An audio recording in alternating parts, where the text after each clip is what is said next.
মানে বাংলাদেশের ভারতের মূলধারার গণমাধ্যম এনডিটিভির যে সাংবাদিক তুলসী গাবাটকে যে প্রশ্নটি করেছেন, প্রশ্নটা কি করেছিলেন, সেখানে সংখ্যালঘুদেরকে বিষয়ে যেই প্রশ্ন করেছে সেটা তো এই অন্তর্বর্তীকালীন সরকারের বিষয়ে, যেখানে সংখ্যালঘু নির্যাতন হচ্ছে, আওয়ামী লীগ চলে যাওয়ার পরে আওয়ামী লীগের আমলে এখানে সংখ্যালঘুরা খুব ভালো ছিল, ব্যাপারটা তো এরকমও না। এবং আপনি দেখেন আরেকটু পেছনে যদি আমরা তাকাই, বাংলাদেশ ৭১-এ স্বাধীন হওয়ার পরে যখন বাংলাদেশের মানুষ যখন মুক্তিযুদ্ধের সময় যখন শরণার্থী হয়ে ভারতে আশ্রয় নিয়েছিল, সেই সময় যখন এখানে সংখ্যালঘুরা ছিল, তাদের বাড়িঘর ৭১-এর পরে ৭২-এর পর থেকে কারা সবচেয়ে বেশি ভোগ দখল করছে? আওয়ামী লীগাররা। এটা পুরো ব্যাপারটা ক্ষমতার সাথে জড়িত।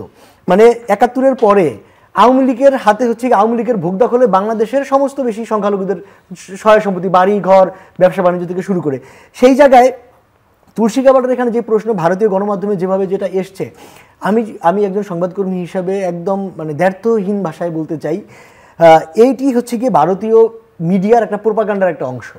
আর দ্বিতীয় অংশটি আপনি যদি বলেন যে ইসলামিক খেলাফত প্রতিষ্ঠা হচ্ছে, আমরা কিছুদিন আগে ২ সপ্তাহ আগেই শুক্রবারে দেখলাম যে একটি মিছিল বের হয়েছে তাদের সাদা কালো পতাকা নিয়ে, এবং গতকালকে আমি দেখলাম যে কার্জন হলেও একই ধরনের পতাকা নিয়ে মিছিল, একটি নিষিদ্ধ সংগঠনের।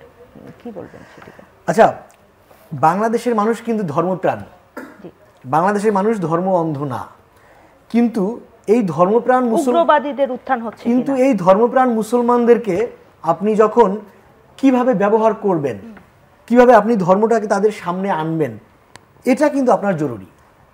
এখন এদেরকে কারা কোন কাজে ব্যবহার করছে দেখেন, বাংলাদেশের মানুষ এটা কারা এখন এস্টাবলিশ করতে চায় যে বাংলাদেশে ইসলামপন্থীদের উত্থান হয়েছে।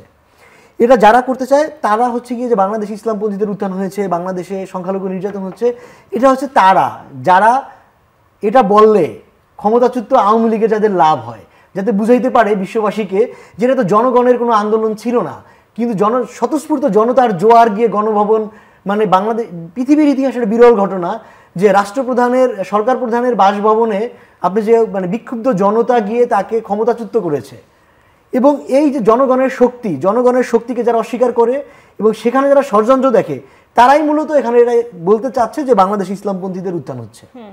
এর বাইরে আর অন্য কিছু না, এর বাইরে আর অন্য কিছু না। এটা আপনি স্পষ্টভাবে শ্রীলঙ্কায় ঘটনা ঘটেছে, সিরিয়াতেও পরবর্তীকালে ঘটেছে।